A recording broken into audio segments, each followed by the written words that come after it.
One of the things that worries me a bit about the world today is that everybody wants to talk about climate change as if it's the only disaster available. Now, I don't underestimate the dangers of climate change. The probability of the worst case scenario has clearly gone up, but it's not the only thing we have to worry about, and the pandemic showed us that. I think if one's asking, is artificial intelligence going to turn into some version of the Terminator and try and wipe us out, you're talking about a relatively low probability science fiction nightmare. It's worth thinking about. If we create artificial general intelligence and ask it the wrong question, like how can we solve climate change, and we don't say without exterminating Homo sapiens, we will be in some danger, because that would be a very straightforward solution to the problem of man-made climate change.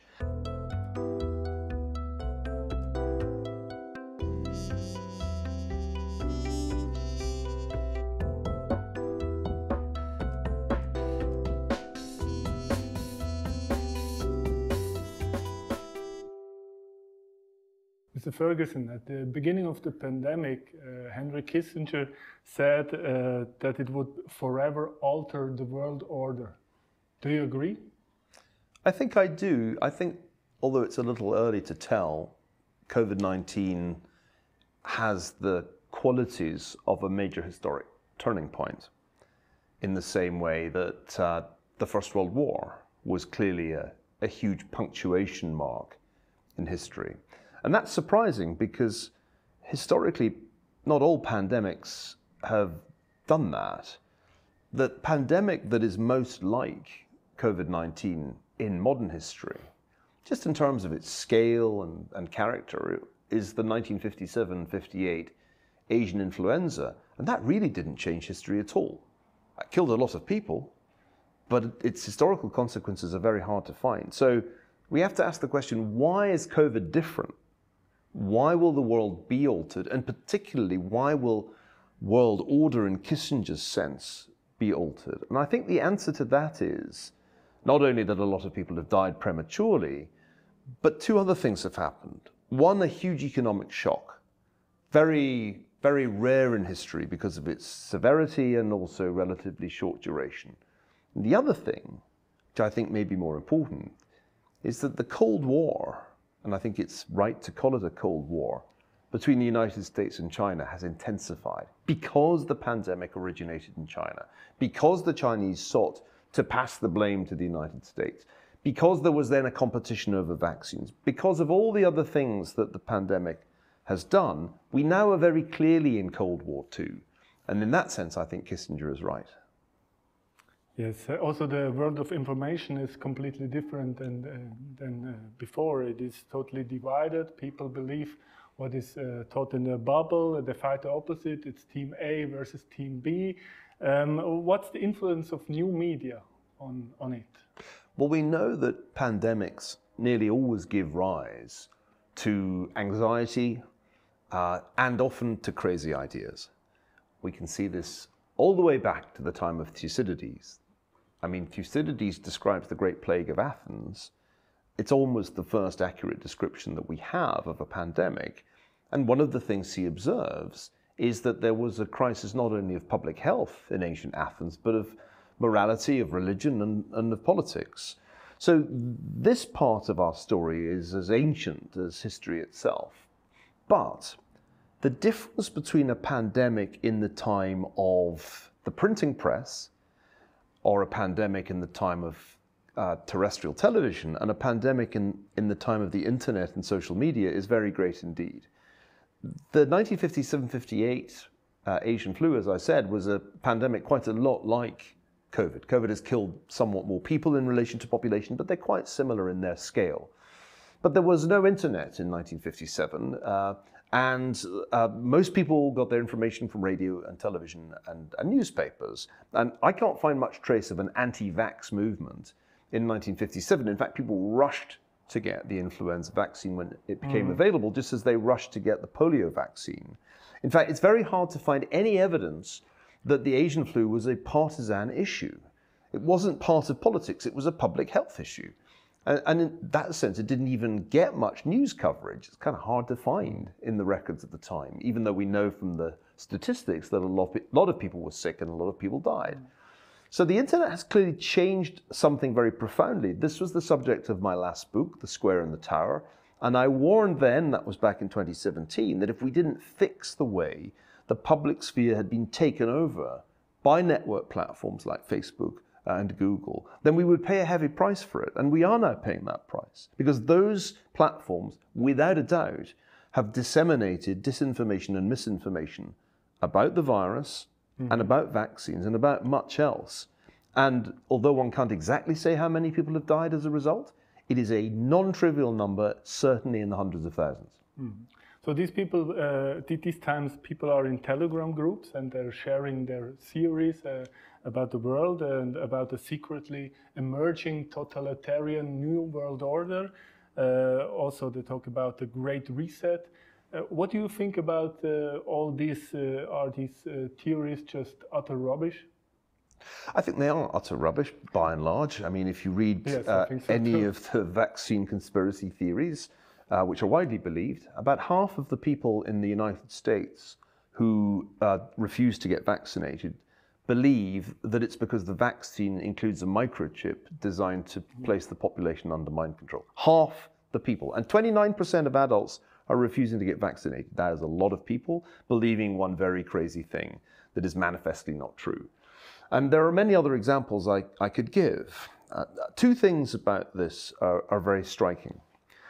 The first is that when people theorize about vaccines or any other aspect of the pandemic, claiming to be libertarians, arguing that the state poses a great threat, that it has some ulterior motive, and that it is the right of a free individual to resist vaccination, they are misunderstanding profoundly the nature of liberalism itself. Because from the Enlightenment through the 19th century into the 20th, all the great liberal thinkers understood that in a time of national emergency, be it a war or a pandemic, the individual's rights have to be circumscribed for the public good. It wasn't a voluntary matter in England in 1939 whether you accepted that a war had begun.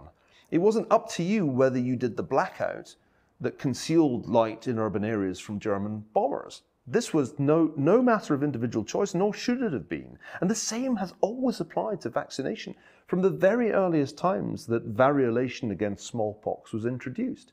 So to think that is some great victory for liberty not to get vaccinated is to misunderstand the nature of liberty itself. So that's the first point. The second point is that if you go on Facebook and say there's a terrible power that has us under surveillance and wants to control us, and you don't realize that it's Facebook, you're even dumber than when you believed the vaccine was going to implant a microchip in your bloodstream. You're super dumb because you are indeed under surveillance, and there is indeed an agency that wants to control you and to have access to all of your data. It's called Facebook. Yes. Let's come back to the Cold War. You have talked about it earlier. You think a Cold War between US and China is inevitable? I think it's already happening. I think it's been happening since at least 2018, maybe earlier. I think the Chinese have seen it that way for some time. They've certainly been pursuing Cold War strategies, espionage, systematically acquiring technological secrets important to national security. They've been doing that for many years. They've been pursuing another classic Cold War strategy, which is to try to acquire greater regional power in the countries close to them, aspiring to control neighboring Taiwan. And I could go on. There's an ideological dimension to this. Under Xi Jinping, the People's Republic of China has become more and more overtly Marxist-Leninist and Maoist in its domestic ideology. The Financial Times only today seems to have noticed, but some of us have been pointing this out for about the last decade. And so we are in the midst of a Cold War already. The only question is whether people in the West are going to notice this, or are we going to continue sleepwalking through the first phase of this Cold War? And I think COVID has done something to waken people up. Many people in Europe who were telling themselves before 2020, oh, China's not really a communist one-party state. When I go to Shanghai, it seems very nice. Look at the shopping malls, this is capitalism. I think those people now understand that in China, it is possible to cover up for weeks the outbreak of a novel coronavirus until the point is reached that the virus is in every continent in the world, and then you accept that it's out there, and then you shut down the airports at the end of January, rather than as you should have done early in December. So people now understand that this is actually not so different from the regime that presided over Chernobyl, the Soviet system, which sought to hush that up until it no longer was able to. Now, luckily, Chernobyl didn't really kill anybody outside the Soviet Union. The COVID has killed millions of people outside the People's Republic of China, so it's worse. I think it's important that people in Europe now get that.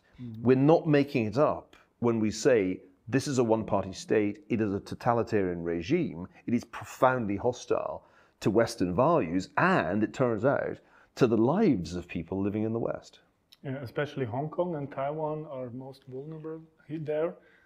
You think this might break out in the next year? Nobody can say exactly when the next disaster will happen. That applies to wars as much as to pandemics. You just have to know that it's a conceivable scenario. What's the probability that it breaks out in the next year? I don't know, maybe 20%, maybe slightly less.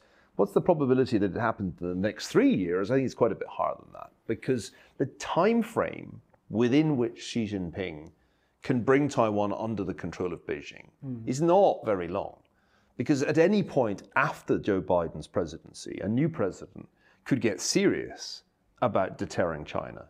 A new president could get serious about making sure that the cost to China of an attempted invasion is too high. Right now, it's doable. It's risky, but it's doable. We know that because the last 20 or so war games that the Pentagon has run, China has won.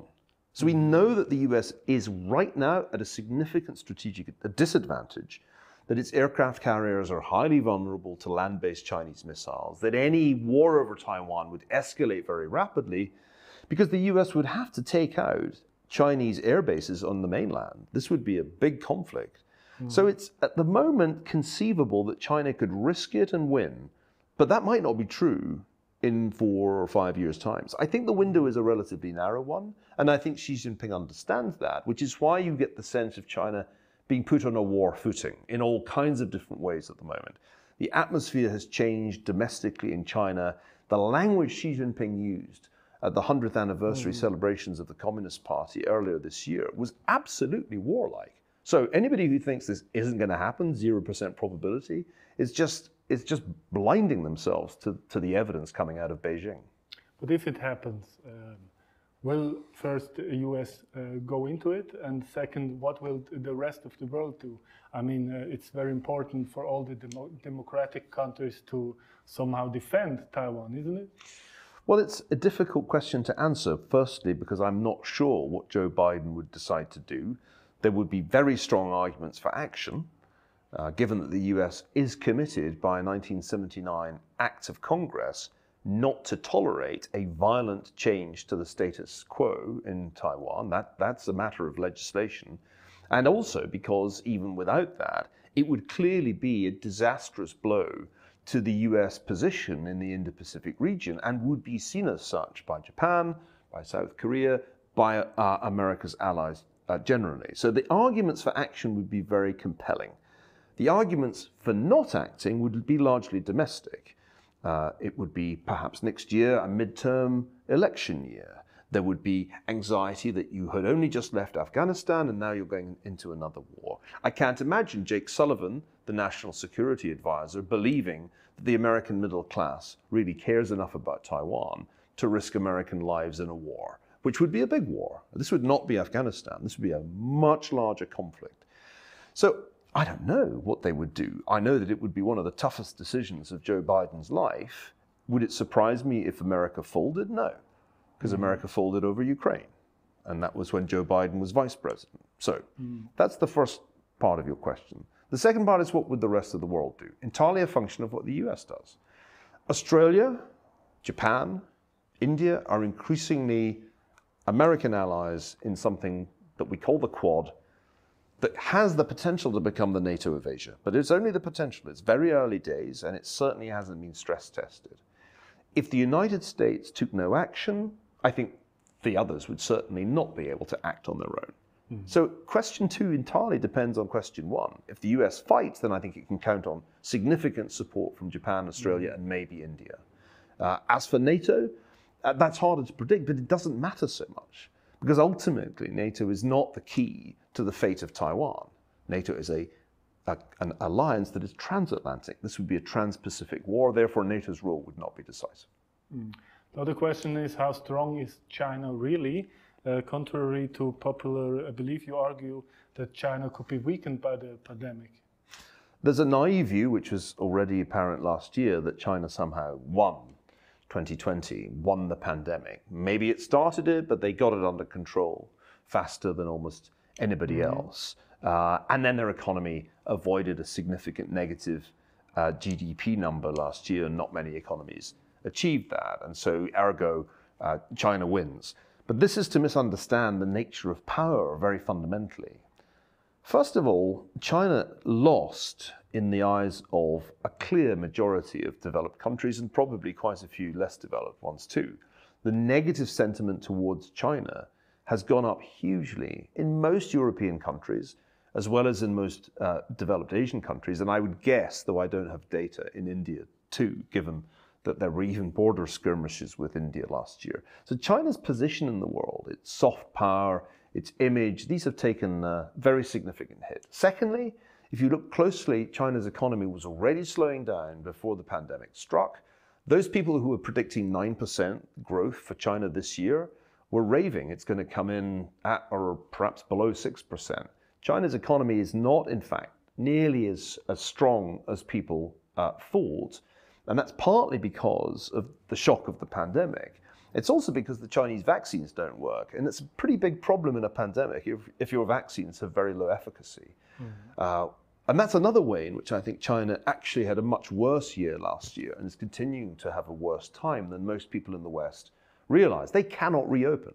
They basically can't reopen until they give everybody a shot of one of the Western vaccines, one of the messenger RNA vaccines. So I think China's in a much less strong position than is widely perceived in the West. And that is part of the reason that Xi Jinping is using ever stronger rhetoric on foreign policy as well as domestic issues. They feel under immense pressure at the top of the Chinese Communist Party.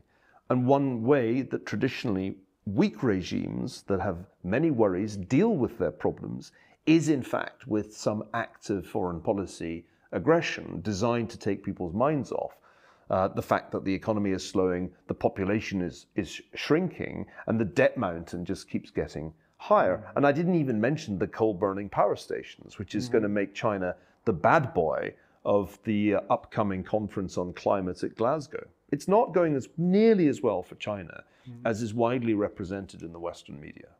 But the debt mountain is also going higher in the rest of the world, especially in the US. I looked it up. You wrote in 2012, the endgame involves some combination of default and inflation. We all end up as Argentina. What does it mean, and when will it happen? When will it happen? Well, when you look at the trajectory of the federal debt since I wrote those words, it has gone steeply upward. And it's projected to go even higher. We know roughly where the US debt to GDP ratio was at the end of World War II. If the Congressional Budget Office is to be believed, we'll be from 100% today to around 200% by the time we get to 2050.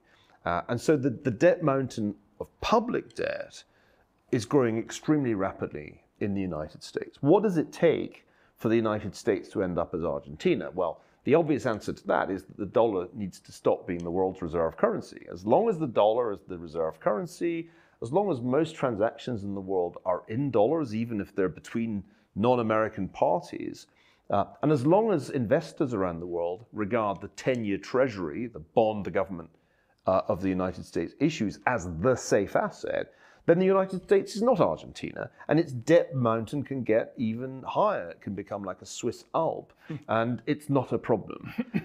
The interesting issue about a war with China is that that's just the kind of thing historically that has caused problems for highly indebted great powers. You're fine until you lose. You're fine until people begin to doubt that you're number one. Think of Britain after World War II.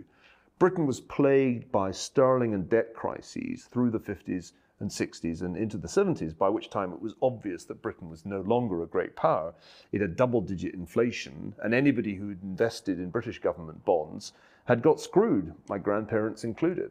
So we know the path that leads from being a great power or a great empire to being Britain in the 1970s, if not perhaps Argentina. But that path is not one that the US has gone down yet.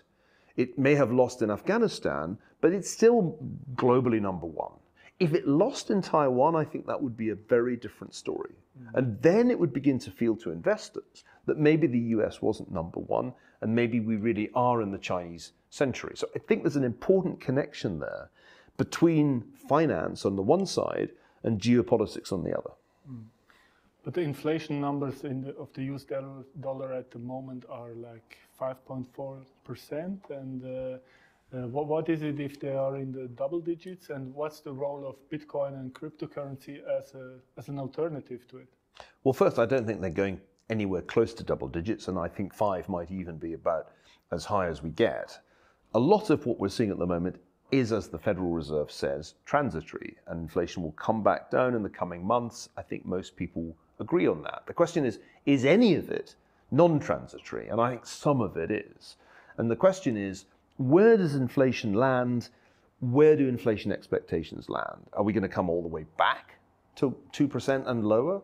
Or do we land somewhere higher, maybe 3%, maybe somewhere between 3 and 4? That's the scenario that I think is worth discussing. Now, under those circumstances, most economists are entirely relaxed. In fact, they're happy. They say that's better. We were too close to 0. 3 or 4 would actually be better from a policy perspective. But then ask the public, well, are you all right with that? The problem about moving the inflation target, which is kind of what's happening, is that it's hard to stop it and say, well, here's the new incredible target, forget the old one. I'm not sure that public sentiment is as relaxed about inflation as economics sentiment is. So I think there's a bit of a disconnect between what the Fed is saying and what the public is hearing and what the public is believing. You asked about cryptocurrencies, and I think there's a connection in the sense that wherever in the world there is uncertainty about the local fiat currency, then there is a corresponding interest in cryptocurrency, especially but not only in Bitcoin. So that's why in Latin America, there's enormous interest in crypto. That's why in parts of Africa, there's growing interest in crypto. Anywhere where you have reason to be skeptical about the local money is a place you're going to find people interested in crypto. But that's not the only reason that cryptocurrency is interesting. It's not that we're just talking about some hedge against inflation that does better than gold. We're also talking about the emergence of a new digital economy that is really quite distinct from the economy of atoms. This world of bits is evolving. And as it evolves, it's less and less sensible to be paying for things online with a piece of plastic, the number of which you type into your laptop. We're moving into a new digital economy. The pandemic has accelerated that. And it's not surprising that a new kind of money and new kinds of asset are evolving in this space. Bitcoin's just a part of the story. The bigger part of the story is decentralized finance, which is like a layer that you can build over things like Ethereum. We are on the way to a world of smart contracts that don't require teams of lawyers to be effective. And that's the really exciting part of this story. I think it's not really about inflation, to be honest. It is much more about the building of a new economy that takes advantage of what technology has made possible. And previously, you really couldn't easily do what you now can do. And my sense is that that's the real significance of the crypto revolution. But Bitcoin was built in the financial crisis, and it is a hedge against inflation. So you see you don't see the problem that it could get out of control, the inflation, also with the US dollar or with the euro, because the amount of money they produce in the printing press or just digital is immense. It's never seen before. Remember a couple of things. One, the quantity theory of money is not just about quantity, it's about velocity. And although there was an extraordinarily rapid growth of monetary measures, monetary aggregates like M2, there was a correspondingly swift decline in velocity, which is one reason why We're not seeing higher inflation. And I think it's important to bear that in mind. Secondly, inflation is not just about monetary aggregates. It's about public expectations. And those expectations, after 20 years of very low inflation and even deflation fears, well, I think take quite a lot of moving.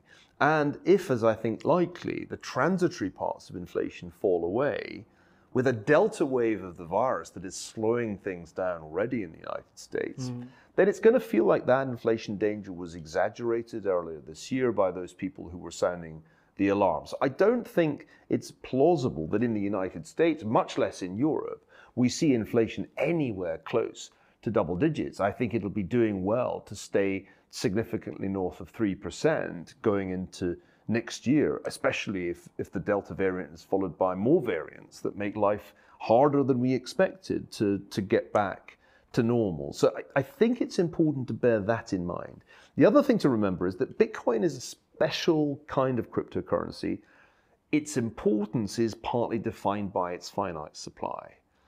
That means that Bitcoin is like an option on digital gold, and it's performed very well compared with gold over the last 18 months. If you bought gold at the beginning of the pandemic, more for you, Bitcoin was the way to go, and you've done vastly better. But I think it's important to recognize that the real action is not in Bitcoin land, it is in Ether land, it's in decentralized finance, because that's where the future of not just money, but of finance seems to lie. And that's not really about hedging against inflation.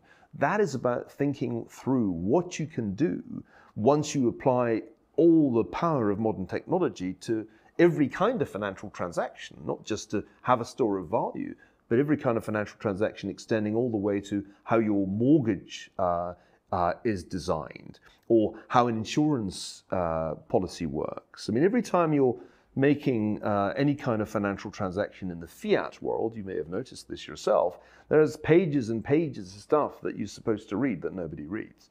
And enormous numbers of people come along and take percentages at each stage of the process. The truth is that is all totally redundant.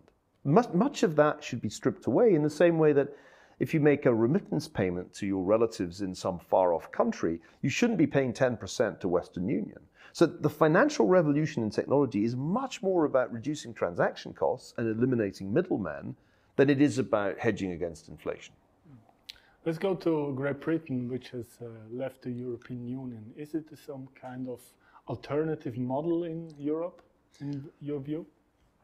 The terrible truth that very few people in Britain want to face is that they are Switzerland. There were long debates. Not so terrible. Well, it is for the Brits, who imagine themselves far more important and powerful and significant historically than Switzerland, the land of the cuckoo clock. Remember Orson Welles in The Third Man. The problem for Britain is that Britain thought it was engaged in some bold step that would enhance its international importance as part of some revitalized Anglosphere. That was the story of global Britain. And so we had endless debates about what the appropriate analogy was. Was there going to be some kind of Canadian relationship to the European Union? And this was the wrong discussion, because the truth is that if you are as integrated as the United Kingdom is into the EU economy, and you decide to leave the EU, it is Switzerland that you are going to be. You are going to be in a permanent, open-ended negotiation about your relationship with the EU, in which the EU has the upper hand because it is bigger. That's what very few people in Britain want to face. They never really looked at Switzerland's experience enough. And if they had, they would have seen that Brexit is never ending, just as Switzerland's negotiation with Europe is never ending. You're never done, because there's always more that you have to negotiate. I think that's the right way to think about Brexit. It's not some permanent state that you arrive at. It is actually an interminable process. And Switzerland has a lot to teach the UK in that respect, because a lot that the UK wants to do in Europe hasn't yet been settled, particularly with respect to services. So I think Brexit was widely misunderstood in the UK. I was opposed to Brexit because I thought the divorce would be really, really expensive and difficult. I think on the whole, it's going to work out okay, and maybe it's in the interests of Europe not to have Britain standing in the way of that vision of federalism that Monsieur Macron clearly has, and that vision of strategic autonomy that he also has. So fine, maybe the divorce was expensive but worth it. But you still have to accept as a divorcee that your situation has altered, that you've accrued costs that actually are ongoing. You're still paying alimony 10, 20 years down the line, and your relationship with the rest of the world is not necessarily going to be massively enhanced. There are times when Britain in the world resembles a rather portly middle-aged man who recently got divorced and is wondering why the girls are not hitting on him. How do you see the relations between these two Switzerlands, like Britain and Switzerland? I mean, they are some kind of alternative model in the EU, aren't they? I think it would make a lot of sense for people in Britain to spend more time in Switzerland thinking about what the lessons of the Swiss experience are. But it's not so bad, isn't it? If they spend time in Switzerland, they'll realize two things. First, and obviously, it's a beautiful country. Second, and more interestingly, it's one of the few modern developed economies that has retained a decentralized political system very successfully. Now, this is important because most developed countries become highly centralized. Everybody becomes France in the end. Even the United States increasingly looks like all the things Tocqueville found wrong with France back in the 19th century. It is highly centralized. There's too much power in Washington. The federal states keep yielding up power to the central government, and so on.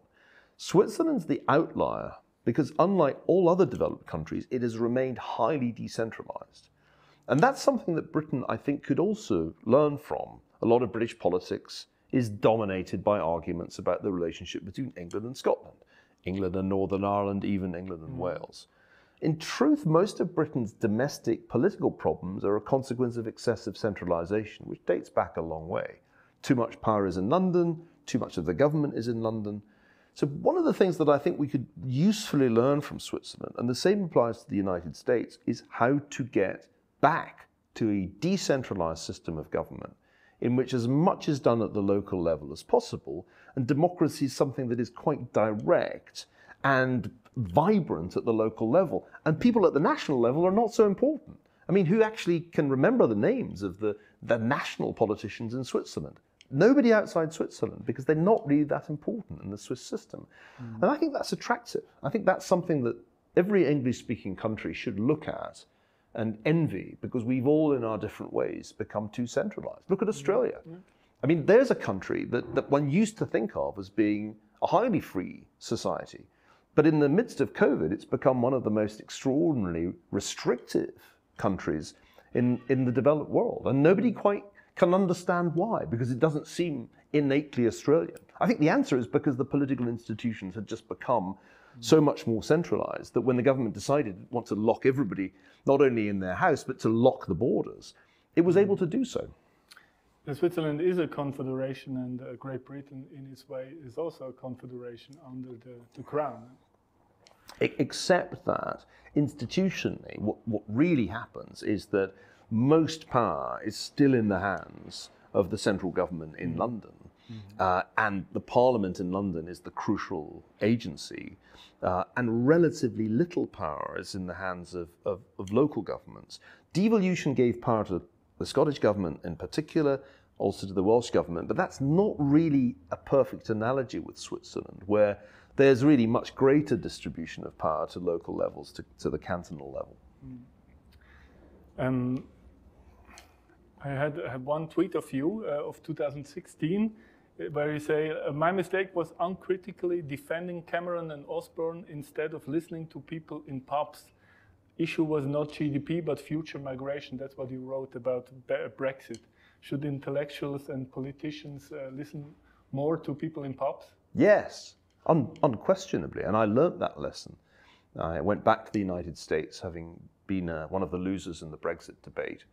And I spent much more time listening to people in bars, as they call them in the United States. And that was when I realized that Donald Trump was highly likely to defeat Hillary Clinton. So I learned that lesson of Brexit, the danger of being disconnected from the people in pubs, the danger of spending too much time, whether it's at universities or in elite conferences, whether it's at Davos or Aspen. Ultimately, to understand what is going on in a democracy, you cannot only hang out with the elite. even if you belong to it. And so, as it happens, I like pubs, and I learnt a lot from going to pubs throughout my life. So I'm fully of the opinion that people within the elite need to get out, not only into pubs, but into the provinces. Get out of the big cities, spend some time out there in the small towns, in the countryside. You will understand your own country better, and you will also find that people out there are really quite nice. But obviously that's not the case. I mean, instead people are at universities, and they seem to produce a lot of left young men, very radical left young people. Is it a good idea even to send your kids to universities these days? Well, it's becoming less and less a good idea, because universities are becoming more and more centers for indoctrination, certainly in the United States, and I think it's true elsewhere too, in other English-speaking countries. It's increasingly true in Northern Europe, less true in Southern Europe. What is going on here? Well, in a polarized world in which there are populists on the right and the woke on the left, universities are entirely on one side. I mean, they are not representative at all of the broad spectrum of sentiment. And because universities and university professors feel entitled to be political, even in the lecture room, which, by the way, Max Weber rightly said they should not be, the result is that universities in the US are overtly liberal or progressive, or even more than progressive, woke institutions, and students who pass through for 4 years those institutions either speak out in disagreement and find themselves on the wrong side of the social media council mob, or they conform, or at least shut up. And the atmosphere in American universities has become extraordinarily hostile to free speech. Self-censorship is a well-identified problem. The Heterodox Academy surveys of recent years show what a chill there is. But it goes beyond just feeling you don't want to speak up. There is a pattern where students will denounce professors and their fellow students for saying things that they find offensive. And crazy things develop. For example, my friend Joshua Katz at Princeton is being explicitly accused of racism by his colleagues, and their accusations are being endorsed by the president of the university and put into videos that are then shown to incoming freshmen. This is crazy.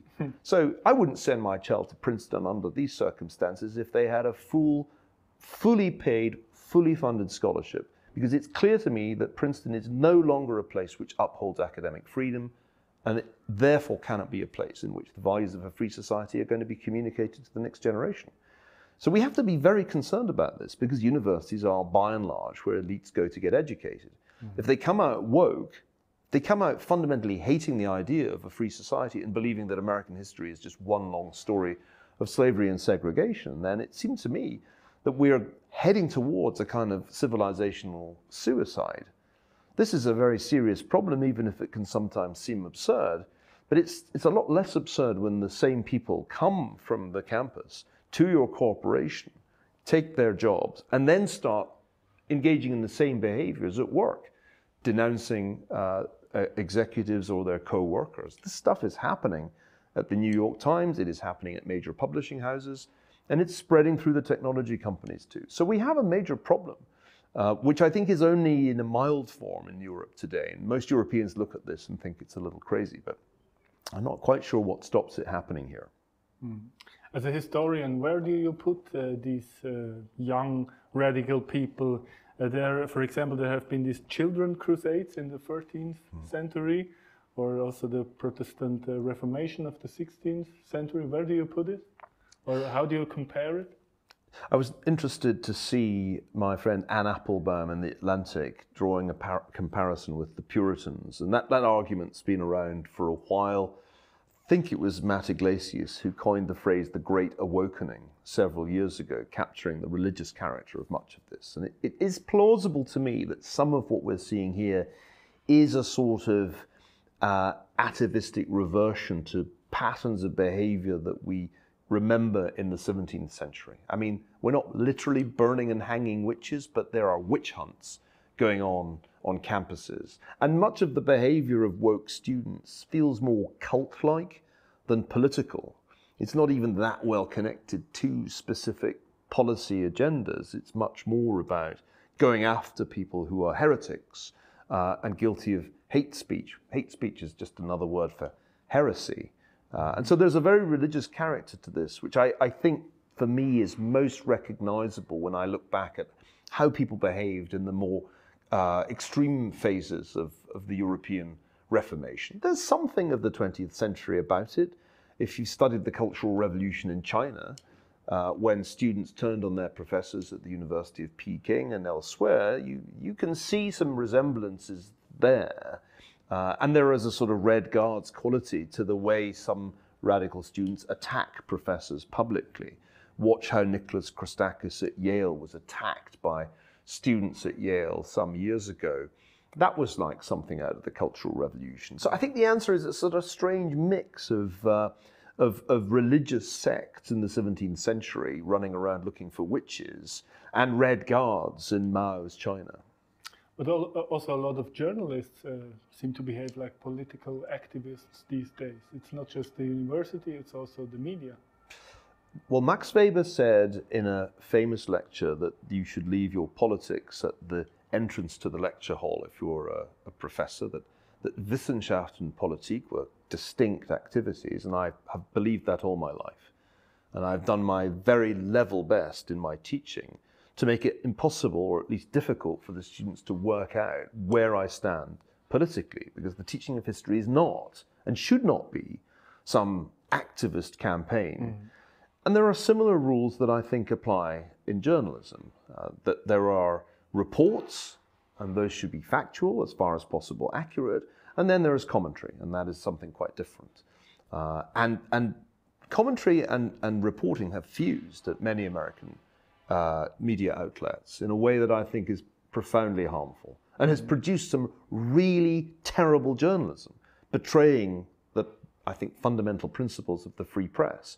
So we see pathologies in academia, and we see them also in the media, because people have forgotten some basic rules about a free society. Just as in a free society, vaccination is a legitimate response to a public health emergency. It's not a compromising of individual liberties. It's part of how a free society works. In the same way, universities should not be schools for indoctrination. They should, in fact, equip people to resist indoctrination when they leave university and encourage them to be critical thinkers. And the press should be a place that does its best to provide objective and accurate reporting, saving comment for the editorial pages inside the paper, not the front page. All of these rules are being forgotten. Anybody who thinks it's a good idea and that we're going to end up in utopia doesn't know any history. But that, of course, is part of the problem. They don't know any history. I've read a lot of German media over the last 10 years over Chancellor Angela Merkel, and it is vastly positive. So how do you see Merkel's last 16 years? Angela Merkel is a bit like Barack Obama, somehow above criticism, treated by the press with an extraordinary generosity that certainly wouldn't be accorded to other political figures, particularly figures on the right. I think Angela Merkel may be one of the most overrated politicians of our time. And I think that not because I have any personal animus against her, but because I think if you look back over 16 years, she made a series of very serious mistakes, the consequences of which have been quite profound and damaging. I vividly remember some years ago when she was Chancellor, Helmut Kohl, who was nearing the end of his life, giving a lecture in Berlin in which he said that a German leader should always put Europe first and Germany second. He said those words looking at Angela Merkel, and it was very clear that they were directed at her. Interestingly, Angela Merkel has tended to do the opposite throughout her career, to put Germany first and Europe second. That explains her popularity with German voters. What did German voters want over the last 16 years? Stability, the status quo. There's never been a change election since Angela Merkel came on the scene, because the one thing she promises is no change. But what does that translate into? In the Eurozone crisis, it translated into maximum uncertainty, no bailouts until the last possible minute, usually 3 a.m. on a Monday morning before the markets opened. This trashed the Greek economy. It certainly condemned Italy to a lost decade. And so I think if one looks at her handling of the Eurozone crisis, it was certainly good for Germany, but it was very bad for Southern Europe. The migration crisis. What exactly went on in 2015 when she changed her mind completely and essentially opened the gates of Germany? She acted unilaterally for reasons that we can all speculate about. It was a terrible mistake. It caused huge disruption, not only in Germany, but in all the other countries where the migrants ended up. A second major and I think profoundly destabilizing mistake. And one could go on. The interesting thing is that very few commentators make the points that I've just made. Think of Brexit. Was it really entirely David Cameron's fault that Britain ended up leaving the European Union? Or was it Angela Merkel's fault for failing to give him even the slightest help on the central issue, which was migration? In fact, she offered him a ludicrously pathetic bone during the final phase of the debates on Brexit, which condemned him, I think, to lose that referendum. And so she bears some of the responsibility for Brexit, along with Wolfgang Schäuble, who was essentially her number two. I once asked Wolfgang Schäuble a question about why these mistakes had been made, and his response was, what Europe lacks is leadership. And I said, isn't that your job? The problem is there has been very little European leadership from Germany for the last 16 years. Even in the coronavirus crisis last year, Angela Merkel had to be pushed, dragging her feet into the Eurobond solution that produced Next Generation EU by Emmanuel Macron, who at least has some kind of strategic vision for Europe. So why German commentators are so enthusiastic about Angela Merkel, I can only guess, but my speculation is that they too wanted 16 years of stasis in Europe, 16 years in which Germany was stable and everything was ganz ruhig, because that's what they got. But it wasn't good for Europe, and it's just as well that she's not going to be around for much longer, because the time has come, as Bruno Le Maire said at the weekend in Chernobyl, for Europe to get serious, not only about its economic integration, but also about its strategic autonomy. Things that Angela Merkel has never really been interested in. You have a new book out. It's called Doom, the Politics of Catastrophe. We now talked about China, inflation, universities, European Union. What else should we be watching out for in terms of political doom? For example, artificial intelligence? Well, we've talked a little bit about the scenario of a Cold War that escalates into a hot war, potentially over Taiwan. Any hot war between the United States and China would involve cyber warfare on a scale like we have never seen. And I suspect that most people don't quite realize how disruptive that could be. We've already seen significant disruption from quite small attacks, often by non-state actors. But I think the world is not quite ready for full-scale cyber war and what it could do. So that's one example that springs to mind. One of the things that worries me a bit about the world today is that everybody wants to talk about climate change as if it's the only disaster available. Now, I don't underestimate the dangers of climate change. The probability of the worst case scenario has clearly gone up. But it's not the only thing we have to worry about, and the pandemic showed us that.